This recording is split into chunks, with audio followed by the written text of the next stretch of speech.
Slumdog.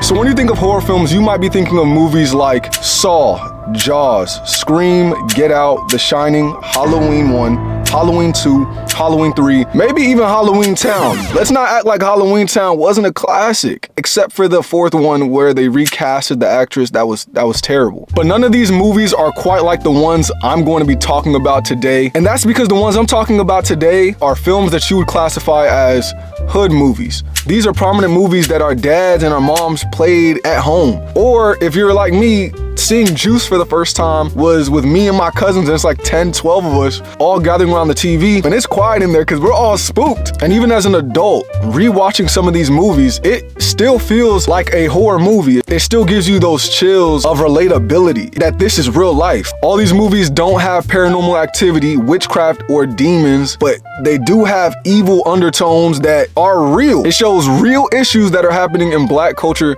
today and back then. This is scary. Let's get into it. Boys in the Hood. It is an important movie. This movie was written and directed by a young Black man who is only 23 years old. He's with us today. Welcome, John Singleton. So Boys in the Hood. Yes, we are starting hot. Boys in the Hood, released in 1991 by John Singleton, who also directed Snowfall, one of my favorite series of all time. The gradual rise of Franklin Saint and then seeing where he ends up, brilliant by John Singleton, God rest his soul. Boys in the Hood follows a character named Trey Styles and his two friends, Doughboy and Ricky, who are two brothers navigating life in the hood in different ways. One is literally a doughboy, and the other is trying to make it out through athletics, being a football player. Now, there's two horror scenes that I want to focus on when it comes to this film.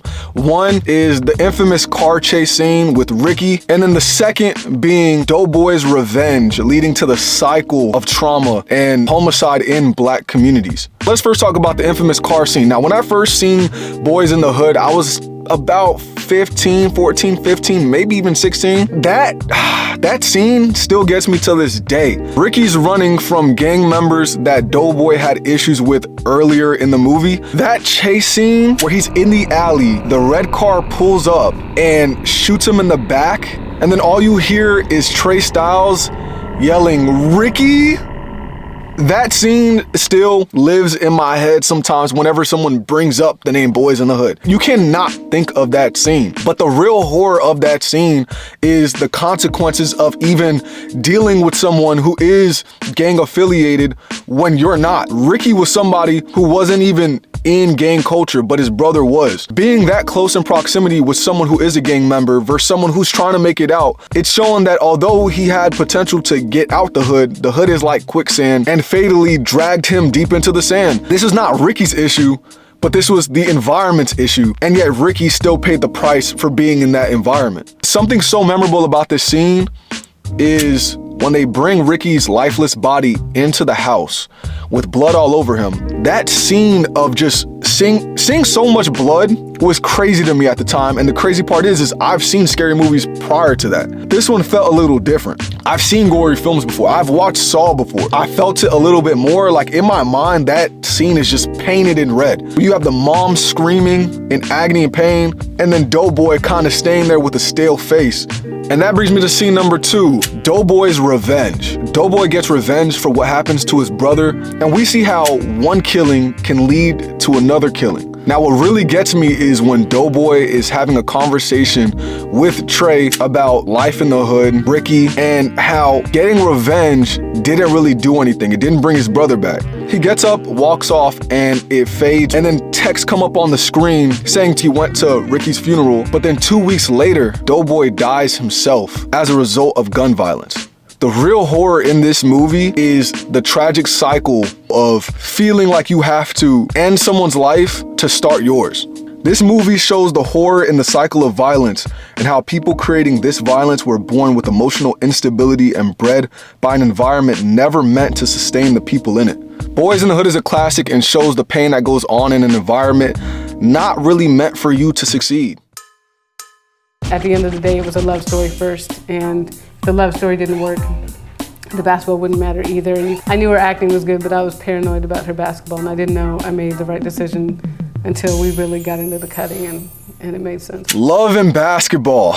Now, come on, just relax, okay? Just chill. This one's for my ladies. I've made a whole video on love and basketball and the emotional roller coaster that goes on within that film. You guys can watch that. The video's titled Nostalgia Meets Reality. Now online, there's a stigma about Monica and Quincy and how this movie is just a sheer total toxic film. And I break that down in my other video as well. And that's kind of the point I'm gonna lean on right now, because it is an emotional roller coaster. It's toxic. Love and Basketball released in 2000 by Gina Prince Bythewood, who also directed the movie The Woman King, which I haven't seen, but I do want to see it. I've heard some good reviews on it. The movie's about two longtime friends who are neighbors who share the love of basketball that starts a kindled relationship which has its ups and downs as they navigate through playing ball professionally. The horror lies in the toxicity of a man's ego when he has a woman who is down to earth and willing to sacrifice certain things to be with them. The horror starts in this film when they're in college and Quincy and Monica are outside, and Monica has a curfew for basketball and she's trying to be a starter. She has to be very disciplined towards what the coach tells her, and Quincy is going through hardship because he's finding out that his father stepped out of his marriage. Quincy's expecting Monica to kind of stay with him throughout that time where he's feeling some sadness, and Monica tells him that she has a curfew to meet. So Monica goes back to her dorm and he takes this personally. We see that after that, in a party, we see Quincy kind of shrugging off Monica and then going to talk to plenty of women. The next morning, she goes to his dorm and then she sees another girl who he introduces to her, his girlfriend, which is a little much. And so she's just kind of like, wait, whoa, what is going on here? And we could see Quincy kind of playing these games of inching Monica 2 steps ahead, but then just to put her 3 steps behind. He then breaks up with her and doesn't really give an explanation. He just kind of just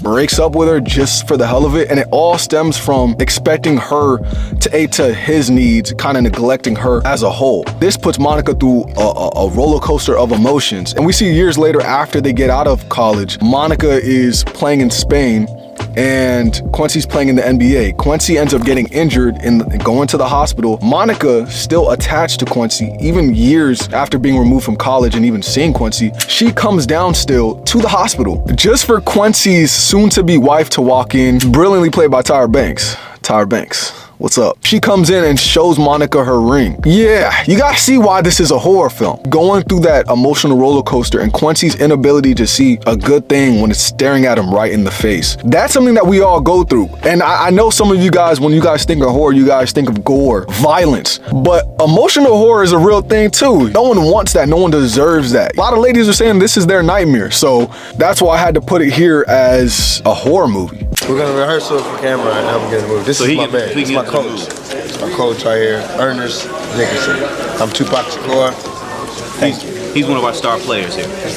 He's one of the star makers. Yeah. Now this one's my personal favorite, the movie Juice. Juice released in 1992 and was directed by Ernest Dickerson, starring Tupac as Bishop and Omar Epps as Q. Juice follows a group of 4 friends in Harlem who dabble in petty crime, steadily upping the stakes, having their sights set on robbing a convenience store. Bishop, played by Tupac, is the charismatic leader. Q, played by Omar Epps, wasn't willing to do it because he has aspirations of being a DJ in a show the same night they plan on committing the crime. This movie then takes us on a haunting ride of a rogue friend. Now, like I said, this movie is one of my favorite ones, and there's 2 scenes that I want to highlight here. Now, the first scene I want to touch on is when Bishop rolls up on Q in the hallway of a school and gives one of the best monologues in cinema history. When you said that last time, I was kind of tripping, right? You're right. I am crazy. I don't give a f***. I don't give a f*** about you. I don't give a f*** about Steel. And I don't give a f*** about Raheem either. I don't give a f*** about myself. When I was younger, I had the covers on. I might have to put the covers over my head a few times. That scene right there, exceptional. Tupac Shakur, God rest his soul, that role was so amazing to me. Like that, he did his thing in this movie, brilliantly casted. And the reason that that's so chilling and the horror in that scene is we've seen Bishop go from a friend to his greed taking over to a killer, and now that killer is out to finish the job. The relationship that Q and Bishop had before, how that changes, and we see how, I was about to say Tupac, we see how Bishop has changed in character. But that scene is so memorable and so haunting because Tupac, man, he made you believe like, wow, This dude's really rogue, and he's going out to finish the job. He wants none of his friends to be alive. He just killed 2 of his friends, and he's out to finish the job. And that leads me to scene 2, the elevator scene. We see Q in a paranoid state before finding Bishop, where they get in an altercation, ending in Q getting shot in the arm. Q sees a group of people and tries to blend in, going inside an elevator, and almost gets away before Bishop holds the elevator door, walks in, and that standstill, that stare off, oh man, that's chilling. When you watch it for the first time, your heart is pumping. This is a thriller. This then leads to an eventual fight on top of the building where we see Bishop and Q going at it. Eventually leads to Bishop falling over the ledge and Q holding on to his hands. We see someone like Bishop. We see the innocence in his eyes of kind of regretting what he did. Bishop's yelling, please don't let me go. Don't let me go. Pull him up. But Q doesn't have enough strength to pull him up. We see how quick a person can change when their life is at the hands of another person. Bishop felt so powerful, and the power of having a gun, the power of a gun to any man, how that fuels his ego, how that fuels his greed. He feels invincible till you're not. The horror in this movie shows when the want for power gets the best of you. We wanted the part so bad. When I came to audition and did the reading with the person doing the reading, I had a real gun on me. Pulled out a real gun. I was like, on camera. There was a part in the script. I pulled the gun out. They're like, yo, the guy who was reading was like, yo. But they calling me like, yo, I'm fighting for you, man. So Paid in Full, man. There's a lot to discuss here. Paid in Full released in October 2002 and was directed by Charles Stone III, produced by Damon Dash and Jay-Z, starring Wood Harris as Ace, Mekhi Phifer as Mitch, and Cameron as Rico, are all in pursuit of gaining status through selling drugs.